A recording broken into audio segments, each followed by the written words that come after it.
Hello everyone, hope you all are doing great. আজকে আপনাদের অনেক রিকোয়েস্টেড একটা এক্সারসাইজ ভিডিও নিয়ে এসেছি। আপনারা সবাই হাঁটুর যে টোটাল রিপ্লেসমেন্ট সার্জারি এটা সম্পর্কে জেনে থাকবেন। এটাকে টোটাল নি রিপ্লেসমেন্ট সার্জারি অথবা সংক্ষেপে TKR সার্জারি বা অপারেশনও বলা হয়। এখন এই সার্জারিটা তখনই করা হয় যখন আমাদের হাঁটুর জয়েন্টটা একদম প্রচণ্ডভাবে ক্ষয় হয়ে যায় বা অস্টিওআর্থ্রাইটিসের একদম অ্যাডভান্স লেভেলে চলে যায় অথবা কোনো বড় রকমের ইনজুরি হয়। সো এই সার্জারির পরপর একটা দীর্ঘ সময় পেশেন্টকে রিহ্যাবিলিটেশনের মধ্য দিয়ে যেতে হয়। সো এই সময়টাতে এক্সারসাইজটা খুবই ইম্পর্ট্যান্ট একটা রোল প্লে করে, বাট বুঝতে হবে যে কোন সময় আমি কোন এক্সারসাইজগুলো করব। এই জন্য এইটার যে রিহ্যাবিলিটেশন ফেজ আছে, অর্থাৎ যেদিন আপনার অপারেশন হলো সেই দিন থেকে শুরু করে মোটামুটি 4টা ফেজে এক্সারসাইজগুলোকে ভাগ করা হয়। তো প্রতিটা ফেজে এক্সারসাইজ একটু ডিফারেন্ট হবে, আবার দেখা যায় একটু অ্যাডভান্স লেভেল হয় আস্তে আস্তে। সো একদম ডে 0 যেদিন আপনার অপারেশন হয়েছে সেই দিন থেকে প্রথম 2 সপ্তাহ পর্যন্ত সময়টাকে ফেজ 1 হিসেবে ধরা হয়। আমি আমার গত যে ভিডিওটা করেছিলাম সেই ভিডিওটাতে ফেজ 1-এ আপনারা কী কী এক্সারসাইজ করবেন সেটা নিয়ে বলা ছিল এবং দেখানো হয়েছে। সো আজকের ভিডিওটা আমি ফেজ 2-তে কী কী এক্সারসাইজ আপনাদের করতে হবে বা করা উচিত সেটা দেখিয়ে দিব, কারণ অনেকেই আমাকে রিকোয়েস্ট করেছেন যে ফেজ 2-তে কী কী এক্সারসাইজ হয় সেগুলো দেখানোর জন্য। একটা ব্যাপার হচ্ছে যে আমি কখন বুঝবো যে আমার ফেজ 1 থেকে আমি ফেজ 2-তে শিফট হচ্ছি, বা আমি কখন ফেজ 1-এর এক্সারসাইজগুলো থেকে ফেজ 2-এর এক্সারসাইজে মুভ করব, সেটা কিন্তু বুঝতে হলে শুধু সময় দিয়ে বুঝলে হবে না। মানে আমি যেমন বলছি যে ফেজ 1 হচ্ছে প্রথম 2 সপ্তাহ, তারপর ফেজ 2 শুরু হচ্ছে দ্বিতীয় সপ্তাহের শেষ থেকে, অর্থাৎ তৃতীয় সপ্তাহ থেকে ষষ্ঠ সপ্তাহ পর্যন্ত। কিন্তু শুধু সময় দিয়ে বুঝলে হবে না, কারণ হচ্ছে এক একজনের ইমপ্রুভমেন্ট বা প্রগনোসিসও কিন্তু ডিফারেন্ট হতে পারে। অনেকে যেটা 2 সপ্তাহে হচ্ছে সেটা কিছু কিছু ক্ষেত্রে মানুষের 2 সপ্তাহের একটু বেশি সময় পর্যন্ত লাগতে পারে।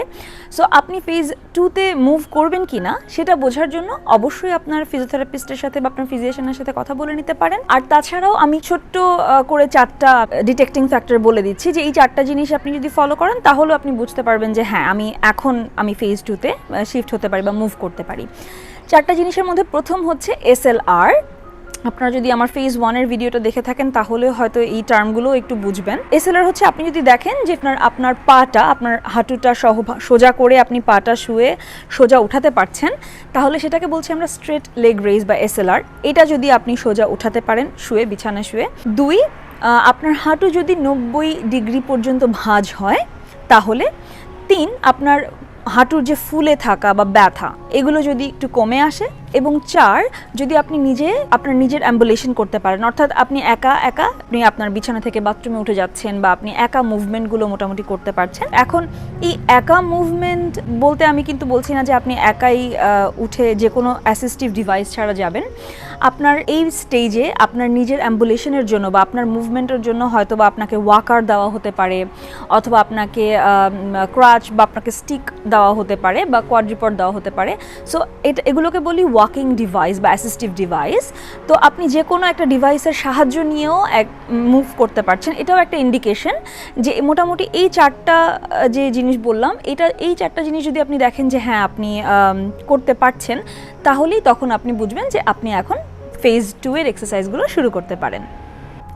আসুন ফেজ 2-এর এক্সারসাইজগুলো এবার একটু দেখে নিই। প্রথম এক্সারসাইজটা খুবই সোজা। আপনারা একটা চেয়ারে বসে আপনাদের পাটা উপরের দিকে তুলবেন। এখন এই চেয়ারটার দিকে খেয়াল করতে হবে যেন চেয়ারটা যেন একদম বেশি নিচু না হয় বা বেশি উঁচু না হয়, যাতে করে আপনার পায়ের পাতাটা এরকম ফ্লোরে থাকে, সেটা খেয়াল করতে হবে। এবং কারণ হচ্ছে যে যদি আপনার চেয়ারটা একটু বেশি নিচু হয় সেক্ষেত্রে আপনার হাঁটু ভাঁজ হয়ে থাকবে এবং সেটাতে কিন্তু আপনার হাঁটুর জয়েন্টে আরও বেশি ইফেক্ট পড়বে। সেজন্য এরকম উচ্চতার একটা চেয়ারে বসবেন। তারপর আপনার যেই পায়ে অপারেশন হয়েছে, অর্থাৎ আমি ধরে নিচ্ছি আমার এই পায়ে হয়েছে, সো পাটা আমরা জাস্ট শুধু উপরের দিকে এভাবে তুলব, 5 সেকেন্ড ধরে রাখবো, তারপর আবার নামিয়ে ফেলবো। এবং এই এক্সারসাইজটা করার সময় খুব বেশি সামনের দিকে বা পেছনের দিকে ঝুঁকে এক্সারসাইজটা করা যাবে না। মনে রাখতে হবে আপনার বডি যেন সোজা থাকে। সোজা হয়ে বসে শুধু পাটা তুলবেন, 5 সেকেন্ড ধরে রাখবেন, তারপরে আবার নামিয়ে ফেলবেন। এটা মোটামুটি 20 বার করে করতে পারেন। এরপরে যে এক্সারসাইজটা করব সেটার জন্য আমরা বেসিক্যালি স্ট্রেচিং এক্সারসাইজ। একটা স্টুল বা এরকম কিছু একটা নেবেন, আমি একটা টুলের মতো ব্যবহার করছি। এটা নিয়ে যেটা করতে হবে, আমাদের পাটা শুধু এটার উপরে রাখতে হবে। এটা করার সময় একটু আপনারা চেয়ারের সামনের দিকে এসে বসতে পারেন যেন পাটা এভাবে সোজা হয়। তো আমাদের স্টুল দেওয়ার উদ্দেশ্য থাকবে হচ্ছে কি আমরা চাচ্ছি আমাদের পেছনের মাসেলটা যেন স্ট্রেচ হয়। এখন আমরা স্টুলের উপরে পা এভাবে রেখে পাটা যেন এরকম পড়ে না থাকে খেয়াল রাখবেন, পায়ের আঙুলগুলো এরকম উপরের দিকে থাকবে, এভাবে উপরের দিকে রেখে সোজা হয়ে বসে পাটা এভাবে রাখবেন। সো আমাদের পুরো পাটা কিন্তু একদম পুরো সোজা হয়ে যাচ্ছে, ফুল এক্সটেনশনে চলে যাচ্ছে, এটা একটা উদ্দেশ্য। তারপর কি করতে হবে, আমরা একটু আমাদের নিচের এই মাসেলগুলোকে একটু স্ট্রেচ করার চেষ্টা করব। এই জন্য আমরা বডিটা একটু সামনের দিকে ফরওয়ার্ড করব, অর্থাৎ আমরা একটু এভাবে সামনের দিকে যাব। এখন এই সামনের দিকে যাওয়া মানে কিন্তু সামনের দিকে ঝোঁকা না, খেয়াল করবেন আমি কিন্তু এভাবে আপনার বডিটা কার্ভ করে এভাবে ঝুঁকে গেলে হবে না, বডি সোজা থাকবে, পা এভাবে স্টুলের উপর রেখে পাটা যতটুকু সম্ভব সোজা করে তারপর আমরা বডিটা একটু সামনের দিকে ফরওয়ার্ড করব। এটাতে আপনি পায়ের নিচের দিকে বেশ ভালো একটা টান ফিল করবেন। অবশ্যই যতটুকু সহনীয় ততটুকু করার চেষ্টা করবেন, খুব বেশি জোর দেওয়ার কোনো প্রয়োজন নেই। এবং এই এক্সারসাইজটা আপনারা মোটামুটি 5-6 বার করতে পারেন। আর প্রতিবার যখন এভাবে করে স্ট্রেচটা করবেন, এই স্ট্রেচটা 30 সেকেন্ড মতো ধরে রাখতে পারেন, তারপরে আবার ছেড়ে দিলেন। সো এভাবে এক্সারসাইজটা 5-6 বার করতে পারেন। এরপরের আরেকটা এক্সারসাইজ যেটা দেখাবো, এটা এক্সারসাইজের চেয়ে মোবিলাইজেশন বেশি, আমার আগের ভিডিওটাতেও বোধহয় ছিল। আপনারা আপনার কাপড় উঠিয়ে আপনার যে প্যাটেলাটা আছে সে তাহলে কাপড় উঠিয়ে নিলে আপনার জন্য বুঝতে বা দেখতে সুবিধা হবে। সো যেটা করতে হবে, আপনার যে প্যাটেলাটা আছে এটা এই পজিশনে না, এটাকে আপনি যখন বিছানায় শুয়ে আছেন সেই পজিশনে গিয়ে করবেন। শুয়ে থাকলে আপনার যেটা হবে যে আপনার পাটা রিল্যাক্স থাকবে। তখন কি করতে হবে, আপনার যে হাঁটুর যে বাটিটা আছে এটাকে আমরা প্যাটেলা বলি, এই প্যাটেলাটাকে আমাদেরকে ডানে বামে এবং উপরে এবং নিচের দিকে গ্লাইড করতে হবে। সো প্যাটেলাটা আমরা প্রথমে যে হাঁটুর ছোট বাটিটা আছে ধরলেই বুঝতে পারবেন, যখন আপনি সোজা হয়ে বসে পাটা লম্বা করে রেখে আপনি ধরবেন, তখন হাঁটুর এই বাটির এক পাশে ধরে সেটাকে প্রথমে বাহিরের দিকে, তারপরে ভেতরের দিকে, আবার বাহিরের দিকে ভেতরের দিকে, এভাবে মুভমেন্ট করবেন, গ্লাইড করবেন। তারপর আবার উপরের দিকে ধরে নিচের দিকে হালকা করে চাপ দেবেন যেন এটা নিচের দিকে যায়, আবার নিচের দিকে ধরে উপরের দিকে চাপ দেবেন যেন এটা উপরের দিকে আসে। সো এটা চার পাশের প্যাটেলাটাকে বা আমরা হাঁটুর বাটিটাকে চার দিকের গ্লাইডিং মুভমেন্ট করব। এখন যে এক্সারসাইজটা আমরা করব সেটার জন্য আমাদের একটা সাপোর্ট নিয়ে নিতে হবে। সো একটা চেয়ারের সাপোর্ট নিতে পারেন। এখনও অ্যাসিউমিং যে আপনার ব্যালেন্স বা সব কিছু এখনও প্রপার না, সো আপনাকে অবশ্যই একটা সাপোর্ট নিতে হবে। সো একটা চেয়ারের সাপোর্ট নিয়ে সোজা হয়ে দাঁড়িয়ে যেটা করতে হবে যে আমাদের যেই অগেন ধরলাম এই পায়ে আমাদের অপারেশন বা সার্জারি হয়েছে, শুধু আমরা কি করব, সাপোর্ট নিয়ে দাঁড়িয়ে হাঁটুটা ভাঁজ করব, ধরে রাখবো 5 সেকেন্ড মতো, তারপরে আবার পা সোজা করব। এখন আবার একটু আরেকবার দেখবেন, আমরা সোজা হয়ে দাঁড়িয়ে শুধু পাটা এভাবে ভাঁজ করব, 5 সেকেন্ড ধরে রাখবো, তারপর সোজা করব। এটা আপনারা 20 বার করে রিপিট করতে পারেন।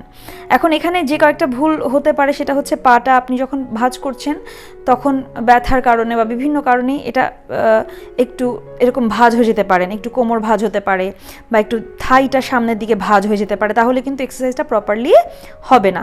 মনে রাখবেন যেন এক্সারসাইজটা করার সময় হাঁটুটা বেশি সামনের দিকে এরকম চলে না যায় বা থাইটা এরকম সামনের দিকে চলে না আসে, যেন বডিও সোজা থাকে এবং হাঁটুটা সোজাই থাকবে, শুধু পাটা এরকম ভাঁজ হয়ে হাঁটুটা এরকম ভাঁজ হয়ে উপরে উঠবে এবং নামবে। এর পরের এক্সারসাইজটা হচ্ছে আমাদের হিল অ্যান্ড টো এর রেইজ।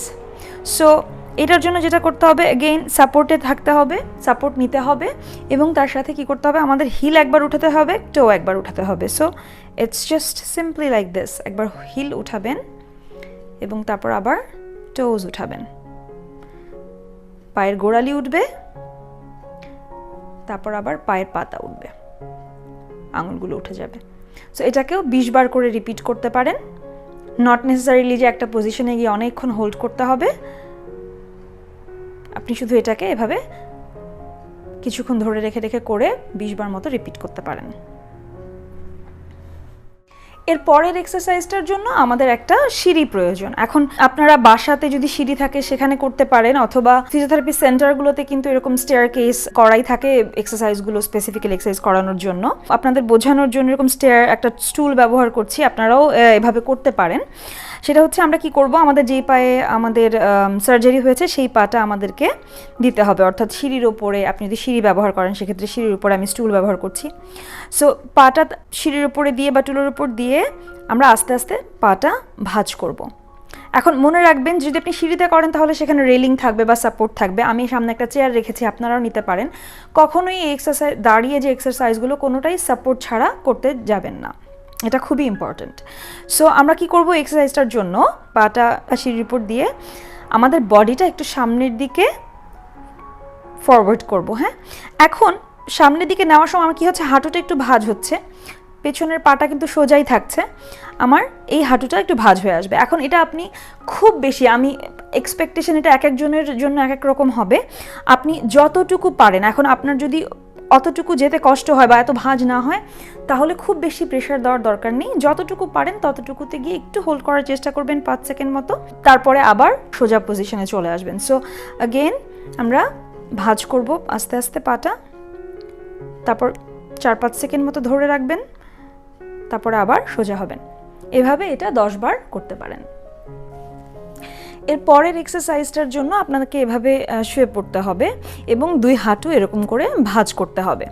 এখন আমি এই এক্সারসাইজটার জন্য আপনাদের অ্যাকচুয়ালি একটা বলের প্রয়োজন হবে, একটা বাস্কেটবল সাইজের একটা বল। যদি আপনি থেরাপিউটিক মানে এই এক্সারসাইজের এসব এক্সারসাইজের জন্য জিনিসপত্র যেসব দোকানে পাওয়া যায় ওখানেও ইজিলি এরকম পাতলা বল কিনতে পাবেন। আবার ফিজিওথেরাপি সেন্টারগুলোতেও এই বলগুলো এক্সারসাইজের জন্য থাকে। আমি শুধুমাত্র আপনাদেরকে বোঝানোর জন্য আজকে একটা পিলো ব্যবহার করছি। সো যেটা করতে হবে, আমাদের 2 পায়ের মাঝখানে ওইভাবে বলটা অ্যাকচুয়ালি দিতে হবে, দিয়ে যাতে করে আমরা 2 পা দিয়ে 2 পাশ থেকে আমরা ওই বলটাকে, বা আমার ক্ষেত্রে আমি পিলোটাকে যেভাবে চাপ দিচ্ছি, সো 2 পা দিয়ে বলটাকে এভাবে চাপ দিতে হবে। তারপরে চাপ দিয়ে আপনি এটাকে 5 সেকেন্ড মতো ধরে রাখবেন, তারপরে আবার ছেড়ে দেবেন, রিল্যাক্স করবেন। আবার বলটাকে এভাবে 2 পা দিয়ে চাপ দিবেন, চাপ দিয়ে 5 সেকেন্ড মতো ধরে রাখবেন, তারপরে আবার ছেড়ে দেবেন। এভাবে এটাকে আপনারা 20 বার করে করতে পারেন। নেক্সট এক্সারসাইজের জন্য আপনাদের যেটা করতে হবে সেটা হচ্ছে সাইড লাইনে শুতে হবে। সো সাইড লাইনে শুয়ে মানে এক পাশ ফিরে শুতে হবে এবং তারপর নিচের পাটা আপনার এরকম ভাঁজ করা থাকবে, আর ওপরের পাটা অবশ্যই, যেই পাটা অপারেশন হয়েছে সেই পাটা অবশ্যই ওপরে থাকবে। এবং তারপর কি করবেন, আপনি এই পাটাকে, অপারেশন যে পা হয়েছে এই পাটাকে সোজা ওপরের দিকে উঠাবেন, 5 সেকেন্ড মতো ধরে রাখবেন, তারপর আবার নামিয়ে ফেলবেন। আবার পাটাকে 5 সেকেন্ড মতো ধরে রাখবেন উপরে উঠিয়ে, তারপর আবার নামিয়ে ফেলবেন। এবং এই এক্সারসাইজটা করার সময় অনেকে যেটা করতে পারেন ভুল বশত, সেটা হচ্ছে এটা করতে গিয়ে অনেক সময় সামনের দিকে অনেক বা বেশিরভাগ যেটা হয় সেটা আপনি এরকম সোজা হয়ে যেতে পারেন আস্তে আস্তে, বা বডিটা পেছনের দিকে এরকম চলে যেতে পারে। সো তাহলে এটা রং হয়ে যাবে এক্সারসাইজের মুভমেন্টটা। সো আবার দেখে নিন, সাইড লাইনে সোজা হয়ে শুতে হবে এবং সোজা হয়ে শুয়ে বডিটা সামনের দিকে বা পেছন দিকে ঝোঁকানো যাবে না। বডি সোজা করে নিচের পাটা ভাঁজ থাকবে, শুধু উপরের পাটা, সার্জিক্যাল লেগটা আপনি জাস্ট উপরের দিকে উঠাবেন, 5 সেকেন্ড ধরে রাখবেন, তারপর নামাবেন। এই সবগুলো এক্সারসাইজের পাশাপাশি আপনি আরও একটা অ্যাডিশনাল এক্সারসাইজ করতে পারেন, সেটা হচ্ছে সিট টু স্ট্যান্ড। খুবই সহজ, শুধুমাত্র চেয়ারে সোজা হয়ে বসে সামনে ওয়াকারটা রেখে বা আপনার সাপোর্ট ডিভাইস রেখে শুধু আপনি সোজা হয়ে উঠে দাঁড়াবেন, আবার বসবেন, আবার সোজা হয়ে উঠে দাঁড়াবেন, আবার বসবেন। এটাকে 10 বার করে রিপিট করতে পারেন। এবং এই সব এক্সারসাইজের পাশাপাশিও কিন্তু মনে রাখতে হবে যে প্রতিদিন নিয়ম করে কিছুটা সময় হাঁটার প্র্যাকটিস করতে হবে। যদি আপনার পায়ে ব্যথা থাকে, কিছুটা সময় আপনি প্রতিদিন বরফ দিতে পারেন আপনার ওই ফোলা জায়গাটাতে বা ব্যথার জায়গাটাতে। আরেকটা হচ্ছে যে আপনি যখন শুয়ে আছেন বা ঘুমাচ্ছেন ওই সময় পায়ের নিচে বালিশ দিয়ে পাটাকে উঁচু করে রাখতে পারেন যেন ফোলাটা কমে। আর যদি আপনার এর সাথে প্রেশার স্টকিংস বা অন্য কিছু প্রয়োজন হয়, সেটা তো অবশ্যই আপনার ফিজিওথেরাপিস্ট আপনাকে সাজেস্ট করবে। আশা করি আজকের দেখানো এক্সারসাইজগুলো আপনাদের উপকারে আসবে। সবাই ভালো থাকবেন, সুস্থ থাকবেন। See you soon.